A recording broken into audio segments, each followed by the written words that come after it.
Good morning YouTube, it's me ഡാംബോയ്.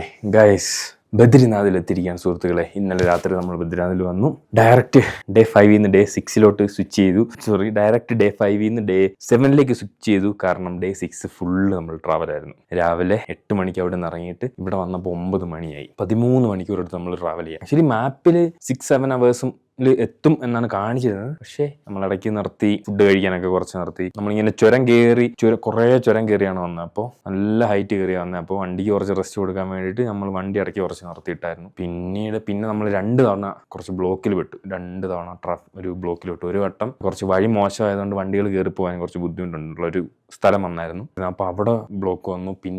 പിന്നെ റോഡിൽ എന്തോ ഒരു വലിയ കല്ല് വന്ന് വീണിട്ട് അത് പൊട്ടിച്ച് മാറ്റാൻ കുറച്ച് സമയം എടുത്തു.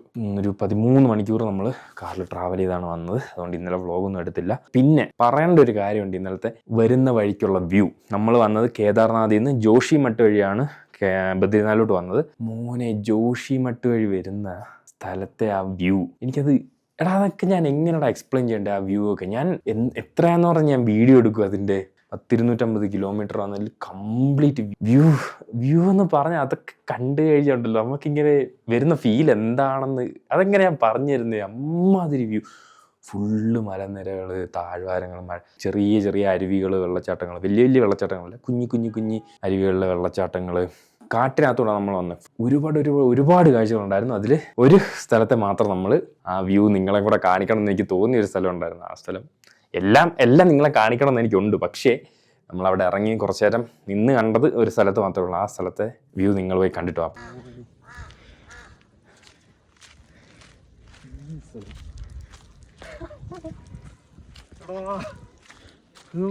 ലോകത്തിന്റെ അറ്റത്ത് എന്നൊരു വൈബ്. മോനെ ഇതൊക്കെയാണ് വ്യൂ. എന്ത് പറ, കാണാതെ UK പോയിട്ട് കാര്യമില്ല. UK പോട്ടെ, എവിടെ പോയി കിടന്ന് ഒരു പെട്ടി കൂട്ടത്തെ ഒരിടത്ത് ഇരുന്നിട്ട് ജോലി ചെയ്തോണ്ടിരുന്നിട്ട് കാര്യമുണ്ടോ? ഒരു കാര്യമില്ല. അപ്രതീക്ഷിതമായിട്ട് ഞങ്ങൾ ഇങ്ങനെ വന്നതാ. നോക്ക് എന്ത് രസം. അങ്ങ് ദൂരെയുള്ള മല വരെ കാണാം. അയക്സി നോക്കട്ടെ. നോക്കുമ്പോ മരം വരെ ചെറുതാണ്.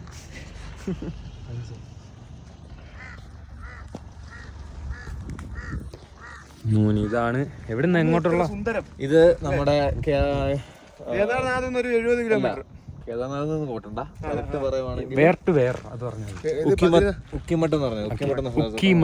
ഉക്കിമഠിലെ കാഴ്ചകളാണ് സുഹൃത്തുക്കളെ. നമ്മള് ചോപ്തയിലോട്ട് വരുന്നു. ചോപ്ത എന്ന് പറഞ്ഞ സ്ഥലത്താണ്. ഉക്കിമഠ് ടു ചോപ്ത വരുവാണെങ്കിൽ ഒരു ബൈക്ക് എടുത്ത് വരിക. ഒരു ബൈക്ക് എടുത്തോണ്ട് വരിക. ഇറങ്ങിപ്പോയിട്ട് ബൈക്ക് എടുത്തോണ്ട് വരിക, കാണുക, കണ്ട് ആസ്വദിക്കുക. എനിക്കൊന്നും വരിക, കണ്ട് ആസ്വദിക്കുക. എനിക്ക് അത്ര പറയാനുള്ളൂ. ഇതൊന്നും മിസ് ചെയ്യാൻ പാടില്ല. ഇതൊക്കെയാണ് കാണേണ്ടത്. മോനെ,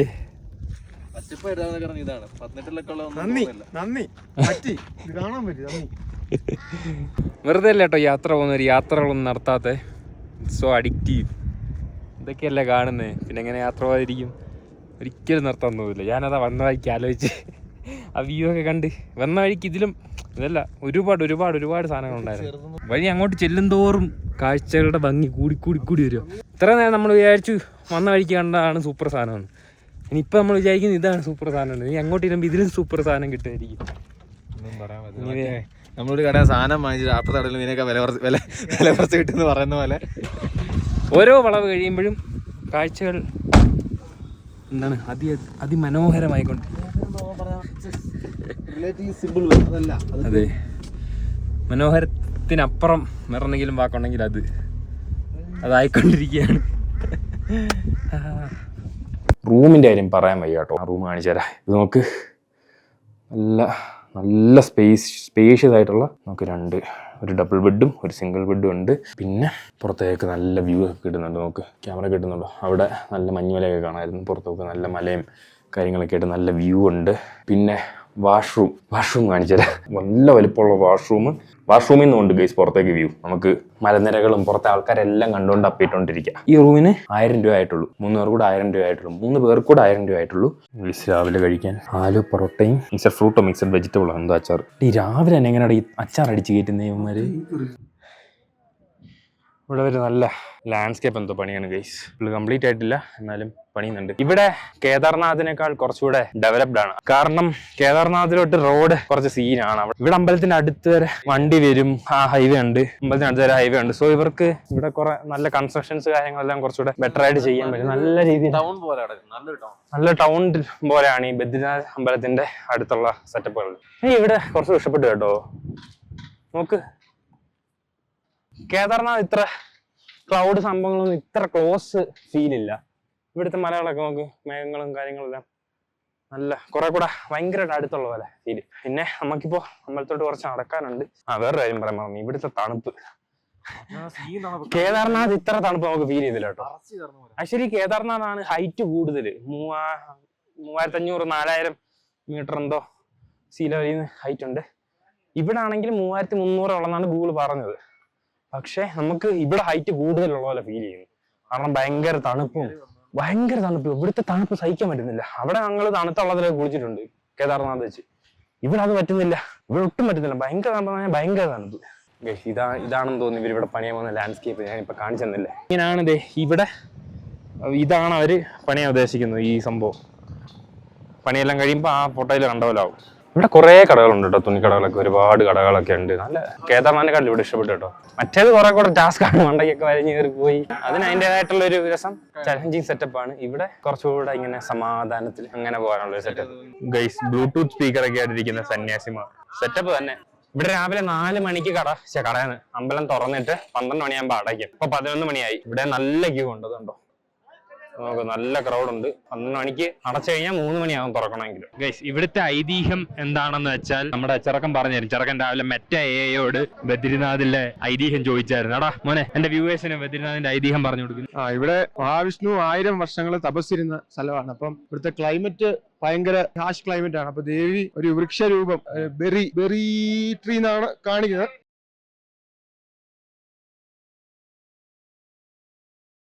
അതാണ് ഈ ബദ്രി എന്ന് അറിയപ്പെടുന്നത്. അങ്ങനെയാണ് ബദ്രിനാഥന് പേര് വന്നത്. അതാണ് ഇവിടുത്തെ ഐതിഹ്യം. നമ്മുടെ അളകനന്ദ നദി നോക്കൂ, അങ്ങോട്ട് ഇങ്ങോട്ട് പോകുന്നു. നമ്മുടെ ബദ്രിനാഥ് പടത്തി കണ്ട പോലെ അല്ല കേട്ടോ ഇവിടുത്തെ പരിപാടി സെറ്റപ്പുകളൊന്നും. ഞാൻ അങ്ങനെയൊക്കെയാണെന്ന് വിചാരിച്ചാ വന്നത്, പക്ഷെ അങ്ങനെയൊന്നും അല്ല. പിന്നെ ബദ്രിനാഥ് ക്ഷേത്രത്തിന് ഒരു പ്രത്യേകത ഉണ്ട് ഗൈസ്. ഇവിടെ പൂജ ചെയ്യുന്ന ഒരു മലയാളിയാണ്. ഈ ചാർധാം ദർശനം ഇല്ലേ, ഗംഗോത്രി, യമുനോത്രി, ബദ്രിനാഥ്, കേദാർനാഥ്, ഈ 4 അമ്പലവും ഇതാരും നോക്കാനൊന്നും ഇല്ലാതെ എല്ലാം നശിച്ചുപോയി. അങ്ങനെ ഇരിക്കെ ഇപ്പൊ നമ്മുടെ ശങ്കരാചാര്യര് പുള്ളിയാണ് ഈ അമ്പലങ്ങൾ പുനഃപ്രതിഷ്ഠ നടത്തിയിട്ട് ഇവിടെ വീണ്ടും പൂജയൊക്കെ ബാക്ക് ടു വർക്കിംഗ് കണ്ടീഷനിലേക്ക് കൊണ്ടുവന്നത്. അപ്പൊ ഈ ക്ഷേത്രങ്ങളുടെ പ്രത്യേകത, ഇവിടെ സൗത്ത് ഇന്ത്യൻ ആണ് പൂജാരികളെല്ലാം കൊണ്ടുവരുന്നത്. ഓരോ ക്ഷേത്രത്തിനും സൗത്ത് ഇന്ത്യയിലെ പ്രത്യേക വിഭാഗത്തിലെ ആളുകൾക്ക് മാത്രമേ പൂജ ചെയ്യാൻ പറ്റൂ എന്നെന്തോ ഉണ്ട്. അപ്പോ ബദ്രിനാഥില് മലയാളിയാണ്. കേരളത്തിലെ എവിടെ നടാ? കേരളത്തിലെ പാലക്കാട് സൈഡാണെന്നാണ് നമ്മുടെ വിശ്വാസം. സെർച്ച് ചെയ്തിട്ട് ഞാൻ ഇവിടെ ഇട്ടേക്കാം. അവിടെ ഏതോ സൈഡിലുള്ള ഒരു പൂജാരികൾക്ക് മാത്രമേ ഇവിടെ പൂജ ചെയ്യാൻ പറ്റത്തുള്ളൂ. ബദ്രിനാഥിൽ മലയാളി, കേദാർനാഥിൽ കർണാടക എന്നുള്ള പ്രത്യേക വിഭാഗക്കാർക്ക് മാത്രമേ പൂജ ചെയ്യാൻ പറ്റത്തുള്ളൂ. അങ്ങനെയൊക്കെയാണ് സംഭവങ്ങൾ. ഗൈസ്, എന്നെ ഇവർ അമ്പിയാക്കി ഗൈസ്. എന്നെ മാത്രല്ല ഇവന്മാര്. നമ്മളങ്ങനെ ക്യൂവിൽ എത്തിയിട്ടുണ്ട്. ഇത് ഡയറക്റ്റ് അമ്പലത്തിലോട്ട് ചെല്ലുന്ന ക്യൂ ആണ്. കേദാർനാഥിൽ എന്തുവായിരുന്നു, നമ്മൾ ഓരോ വളവ് കഴിയുമ്പോഴും വിചാരിക്കും ഇതാണ് ഇതിന്റെ എന്തെന്ന്. പക്ഷെ അല്ല, ഒരു 2 കിലോമീറ്റർ നമ്മൾ നടന്ന് ക്യൂവിൽ നിൽക്കാൻ വേണ്ടി. ഗൈസ്, അച്ചൂട്ടനും മനന്തും അമ്പലത്തിനകത്തോട് ഞാൻ തുളസിമാലയൊക്കെ വാങ്ങിച്ചിട്ടുണ്ട്. അമ്പലത്തിന്റെ അടുത്ത് എത്തി സുഹൃത്തുക്കളെ. 15 മിനിറ്റ് ക്യൂ നിന്നുള്ളല്ലേ, 15 മിനിറ്റ് ക്യൂ നിന്നിട്ടുള്ളൂ. കേദാർനാഥ് നമ്മൾ 9-10 മണിക്കൂർ ക്യൂവിൽ നിന്ന്.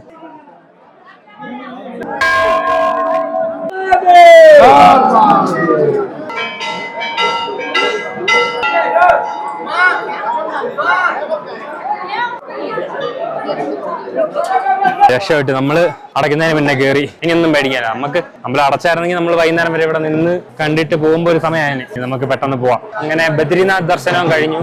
ഇനി നമുക്ക് ഇവിടുത്തെ കടകൾ കുറച്ച് എക്സ്പ്ലോർ ചെയ്യണം. നമുക്ക് മറ്റേ ബദ്രിനാഥിന്റെ മിനിയേച്ചർ അമ്പലം വാങ്ങണം. പിന്നെ എന്തെങ്കിലുമൊക്കെ നോക്കട്ടെ വാങ്ങാൻ പറ്റിയ സാധനങ്ങളുണ്ടോ. ബദാം മിൽക്ക് കുടിച്ചാലോ? ബദാം മിൽക്ക് കുടിക്കാം ഗൈസ്. പിന്നെ ഞാനിത് പറഞ്ഞതെന്ന് എനിക്ക് ഓർമ്മയില്ല. ഈ അമ്പലങ്ങളെല്ലാം 6 മാസം തുറന്ന് പ്രവർത്തിക്കും guys. June to November, June, July, August, September, October, November, 6 മാസം ഇവിടെ അമ്പലം തുറന്ന് പ്രവർത്തിക്കും. അതിനുശേഷം സിനിമ കണ്ട പോലെ ഇവിടെ ഫുള്ള് മഞ്ഞ് മൂടും. മറ്റേ സിനിമയ്ക്കകത്ത് കാണിച്ച അഖണ്ഡജ്യോതി കത്തിക്കുന്നുള്ള കേട്ടോ. ഇതിനകത്ത് അടയ്ക്കുമ്പോൾ വലിയൊരു വിളക്കില് സംഭവങ്ങളെല്ലാം നെയ്യ് എണ്ണയെല്ലാം ഇട്ടിട്ട് ഒരു ദീപം കത്തിച്ചു വെക്കും. 6 മാസം കഴിഞ്ഞ് വരുമ്പോഴും അത് കത്തി നിപ്പുണ്ടായിരിക്കും. കേദാർനാഥ് അടയ്ക്കും. കേദാർനാഥിൽ നിന്ന് ശിവന്റെ ജ്യോതിർലിംഗം എടുത്തുകൊണ്ട് ജോഷിമഠിൽ കൊണ്ടുവെക്കും. എന്നിട്ട് അമ്പലം തുറക്കുമ്പോൾ അവിടെ നിന്ന് എടുത്തുകൊണ്ട് പോയി തിരിച്ച് അവിടെ കൊണ്ടുവെക്കും. അങ്ങനെയാണ് അവിടുത്തെ പരിപാടി. ഇവിടെ പരിപാടി ജസ്റ്റ് ക്ലോസ് ചെയ്യും, വിളക്ക് കത്തിച്ച് വെക്കും. 6 മാസം കഴിയുമ്പോഴും ആ വിളക്ക് കത്തിപ്പുണ്ടായിരിക്കും. 24 कितने में देंगे എന്ന് പറയുമ്പോ 6 കണ്ടോ, ഇതാണ് രുദ്രാക്ഷം. രുദ്രാക്ഷം മരത്തിൽ നിന്ന് കിട്ടുമ്പോൾ ഇങ്ങനെ ആയിരിക്കും. ഇത് കണ്ടോ, ഉണ്ടയായിട്ട് ഇങ്ങനെ ഞെക്കുമ്പോൾ ഞെക്കൊള്ളൂ. ഇതിന് ഒരെണ്ണത്തിന് 50 രൂപ. അല്ല, എത്രയാണെന്ന് പറയാം? 3 എണ്ണം. ഇത് 3 എണ്ണം 50 രൂപ. ഒരെണ്ണം ആണെങ്കിൽ 20, 3 എണ്ണം ആണെങ്കിൽ 50 രൂപയ്ക്ക് തരാന്ന് പറഞ്ഞിട്ടുണ്ട്. നമ്മളൊരു 22 എണ്ണം വാങ്ങുന്നുണ്ട്. ചെറുക്കന് മാല ഉണ്ടാക്കാനാണ്. 22 എണ്ണം 440 ആവുമെന്ന് പറഞ്ഞു. നമ്മളൊരു 400 രൂപയ്ക്ക് തരാന്ന് പറഞ്ഞിട്ടുണ്ട്. ഒരു പീസ് പുള്ളി ഓപ്പൺ ചെയ്ത് കാണിച്ചു തരും.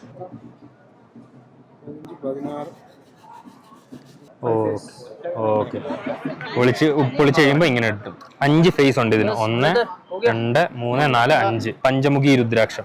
ഇതിന് 5 ഫേസ് ഉണ്ടെന്ന് പറഞ്ഞില്ല. വളരെ റയർ ആയിട്ട് നമുക്ക് ഒറ്റ ഫേസ് ഉള്ള രുദ്രാക്ഷം കിട്ടും. ഏകമുഖി രുദ്രാക്ഷം കിട്ടാൻ ഭയങ്കര പാടാ. ഒറ്റ ഫേസ് ഉള്ളത് പുള്ളിയുടെ ഉണ്ടെന്ന് തോന്നുന്നു. നമുക്ക് കാണിച്ചു. അത് നമുക്ക് ഇത് ഇങ്ങനെ ചുരണ്ട് നോക്കിയാലേ അറിയത്തുള്ളൂ എത്ര ഫേസ് ഉള്ള സാധനം കിട്ടുന്നതെന്ന്. 1 ഫേസ് കിട്ടില്ല, ഭയങ്കര പാടാ. ഇതിനാകെ ഒരൊറ്റ വരേ ഉള്ളൂ, വേറെ എങ്ങും വരയില്ല. ഒറ്റ ഫേസ് മാത്രമേ ഉള്ളൂ. കണ്ടോ, ഇത് അങ്ങനെ ഇങ്ങനെ ഒന്നും കിട്ടൂല. നേപ്പാൾ സബ് ഇതെല്ലാം നേപ്പാളിൽ നിന്ന് കൊണ്ടുവന്നാണെന്ന് പറയുന്നത്. ഏക് ഫേസ് കാ കിത്തന ഹോഗാ? 3000. ഒരു ഒറ്റ ഫേസ് ഉള്ളതിന് 3000 വില പറയുന്നത്.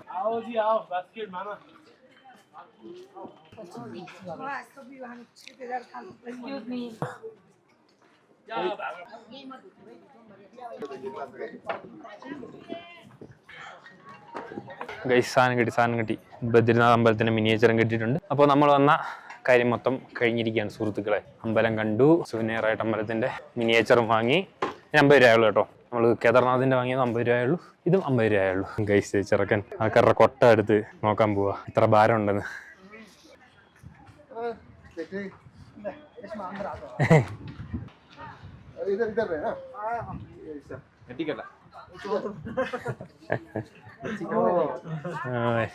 എങ്ങനെണ്ടാ, വെയിറ്റ് ഉണ്ടോ?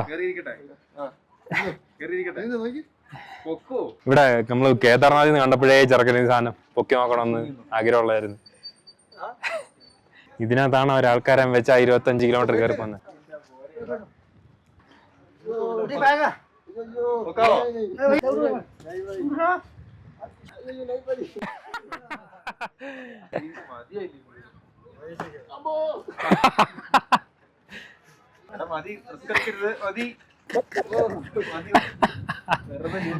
അടുത്ത ഞാൻ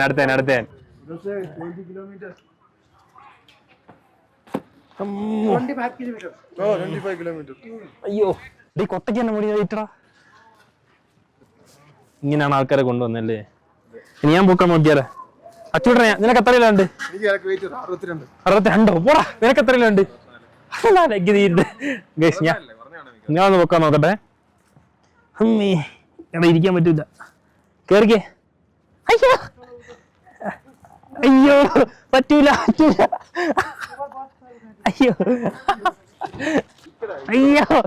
അയ്യോ പറ്റൂല. പോടാ. അയ്യോ ഗൈസ്, കളി ചെയ്തല്ലോ കേട്ടോ. Thank you. എന്റെ അമ്മോരെ, എടിവരെങ്ങനെ ഈ സാധനം പൊക്കുന്നേ? ആ കൊട്ടയ്ക്ക് തന്നെ മുടിഞ്ഞ വെയിറ്റ്. അതിന്റെ മണ്ടയ്ക്കാണ് 10-60 കിലോ ഉള്ള ആളെ തൂക്കിക്കൊണ്ട് 25 കിലോമീറ്റർ മണ്ടയ്ക്ക് നടന്നു കയറി പോകുന്നത്. എനിക്കാണെങ്കിൽ എന്റെ ബാഗ് ഇട്ടോണ്ട് നടക്കാൻ പറ്റുന്നില്ല. ഒറ്റയ്ക്ക് നടക്കാൻ പറ്റുന്നില്ല, ബാഗിട്ട് നടക്കാൻ പറ്റുന്നില്ല. അപ്പോഴാണ് ഇവന്മാര് കൊട്ടയുടെ പുറത്താളും അതും വെച്ച് 25 കിലോമീറ്റർ. നമ്മൾ ഒറ്റയ്ക്ക് നടന്നിട്ട് 13 മണിക്കൂർ എടുത്ത് മണ്ടയ്ക്കല്ല. ഇവർ ഇതും കൊണ്ട് ഒരു 5-6-7 മണിക്കൂർ കൊണ്ട് ചെല്ലും. സമ്മതിച്ചു കൊടുക്കണം അവന്മാരെ.